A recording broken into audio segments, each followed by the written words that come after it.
ठीक आहे, तो तुमचा अधिकार आहे, पण या पत्रामध्ये कुठेही नाराजीचा सूर पण नाही आणि त्याच्यामध्ये नाराजी असण्याचं काही कारण नाही। या पत्रामध्ये काय लिहिलेलं आहे तर प्रशासनानं धोरणात्मक निर्णय हे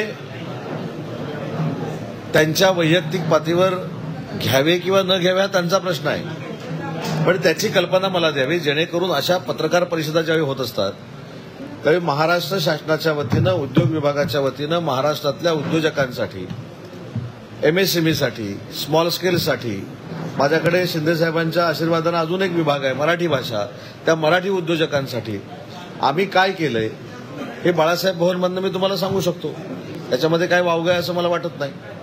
दुसरं मी असं सांगितलं की सत्तेचं केंद्रीकरण करण्यापेक्षा सत्तेचं विकेंद्रीकरण करणं हे जसं राजकारणात महत्वाचं आहे तसं अधिकारांचं देखील विकेंद्रीकरण करणं ही काळाची गरज बनलेली आहे।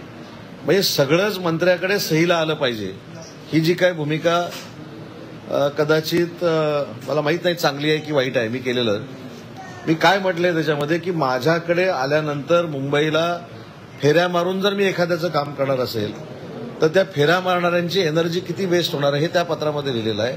त्याच्यामुळे मी असं म्हटलंय की स्वतःकडचे अधिकार जे मुख्यमंत्री महोदयांचं आणि दोन्ही उपमुख्यमंत्री महोदयांचं धोरण आहे की सगळेच अधिकार आपल्याकडे ठेवण्यापेक्षा ते आरओ लेव्हलला जर अधिकार गेले, बीसीसी आम्हाला आरओ लेव्हलला जी द्यायची होती ती आज काहीतरी सीओच्या कार्यालयात आलेलं आहे, ते जर परत खाली गेले तर लोकांना सोयीस्कर होणार ना।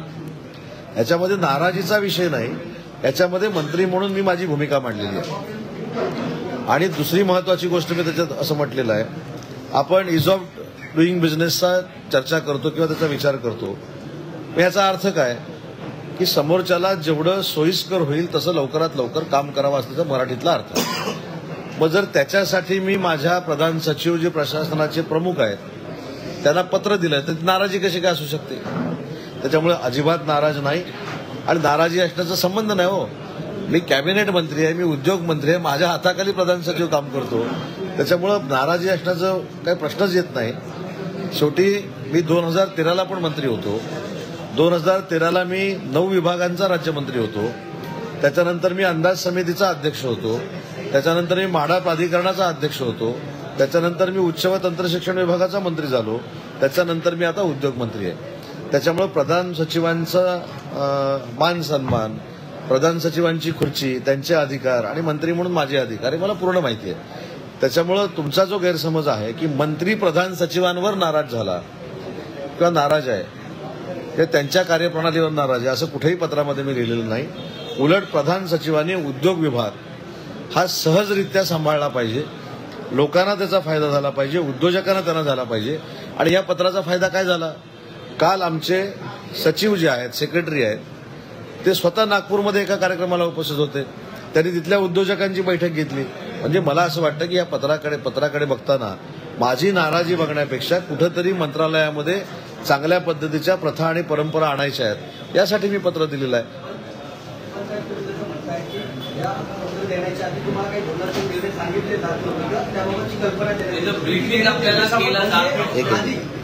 एक मिनिट, मी परत तुम्हाला हे पत्र एकदा वाचून दाखवतो। मी लावलेला अर्थ माझ्या दृष्टीने महत्वाचा आहे। लोक काय लावतात अर्थ, त्याच्याशी वैयक्तिक माझं काय म्हणणं असण्याचं काही कारण नाही, प्रत्येकाला लोकशाहीतला तो अधिकार आहे। मी याच्यामध्ये काय म्हटलंय की धोरणात्मक निर्णय घेण्याच्या अगोदर मला ब्रीफिंग करणं हे आवश्यकच आहे ना, त्याच्यामध्ये मोठंसं काय। मी मंत्री आहे आणि त्याचं कारण मी तुम्हाला सांगितलं की आमचे सचिव पत्रकार परिषद घेऊ शकतात का, घेऊ शकतात, सीओ पत्रकार परिषद घेऊ शकतात का, ती मंत्री म्हणून मीच घेऊ शकतो ना। मग मी पत्रकार परिषद घेत असताना माझ्या डिपार्टमेंटनं धोरणात्मक जनतेच्या हिताचे घेतलेले प्रश्न हे मला मांडता आले पाहिजेत म्हणून मला ब्रीफिंग करायचे, मध्ये चूक काय, ह्याच्यात नाराजी काय। दुसरी महत्वाची गोष्ट अशी आहे, दुसऱ्या पॅराग्राफमध्ये आपण पूर्ण पत्र वाचलंय काय, मी वाचून दाखवू का बरं। मराठी भाषा अशी आहे, कारण त्याचा विभाग माझ्याकडे आहे, मराठी भाषेचे अर्थ मी जो लावलाय तो मला माहिती आहे, तुम्ही काय लावलाय मला माहित नाही। आणि मराठी भाषेचा विभाग आल्यानंतर जास्त मला हे कळायला लागले की एका शब्दाचे अनेक अर्थ मराठीमध्ये आहेत। त्याच्यामुळं मुद्दा असा आहे की गेल्या काही कालावधीमध्ये महाराष्ट्र औद्योगिक विकास महामंडळ तसेच उद्योग विभागाशी संबंधित काही महत्वाचे धोरणात्मक निर्णय प्रशासकीय स्तरावर घेतले माझ्या निदर्शनास आले आहे. बरोबर आहे. ते निर्णय त्याचं ब्रीफिंग जर मला झालं असतं तर मी तुमच्यामार्फत जनतेला सांगितले असते. त्याच्यामध्ये मी असं म्हटलंय की धोरणात्मक निर्णय होत असताना त्याचं ब्रीफिंग सचिवांनी आणि सीओनी मला करावं, हा माझा अधिकार आहे. मी कोणाच्याही अधिकारावर गदा आणत नाही, कोणावरही दबाव आणत नाही. माझा अधिकार कॅबिनेट मंत्री म्हणून जो मला माहिती आहे त्यांनी मला ते सांगावं. याचा परिणाम काय झाला अजून एक सांगतो, आनंदाची बातमी तुम्हाला. याचा परिणाम काय झाला की गेली कित्येक वर्ष पुण्याचं पुरंदरचं जे विमानतळ आहे ते होणार की नाही, त्याचं लँड ॲक्विजिशन होणार की नाही, त्याचं अजून काय होणार की नाही. पण ही जेव्हा प्रोसिजर सुरू झाली तेव्हा तातडीनं पुढच्या हायपॉवर कमिटीमध्ये पुण्याचं पुरंदरचं विमानतळ करण्याचा निर्णय आणि पास थ्रू पद्धतीनं त्याची लँड ॲक्वायर करण्याचा निर्णय एचपीसीमध्ये झाला. आपण सकारात्मक बघूया ना. तसं सिनार्मस नावाची जी कंपनी आहे त्या शेतकऱ्यांची जी मागणी होती की आम्हाला तिथला एकरी भाव किंवा हेक्टरी भाव वाढून द्यावा आणि नजर चुकीनं किंवा अनावधानानं मला ब्रीफिंग न केल्यामुळे तो जो 82 लाख रुपये रेट आलेला होता तो माझ्या आणि तत्कालीन मुख्यमंत्र्यांच्या बैठकीमध्ये 94 लाख रुपये ठरलेला होता. जेव्हा मला ते ब्रीफिंग झालं त्यावेळी ते करेक्शन झालं. म्हणजे या पत्राचा फायदा आहे ना. या पत्राचा फायदा शेतकऱ्यांना झाला. जे नजर चुकीनं 82 लाख रुपये झाले होते ते 94 लाख रुपये करण्यामध्ये आम्ही यशस्वी झालो.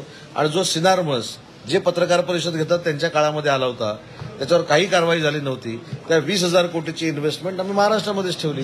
हा पत्राचा परिणाम आहे. दुसऱ्या पॅरेग्राफमध्ये काय लिहिलंय मी की जनतेला आपल्याकडे येऊन हेलपाटे घालायला लावू नये.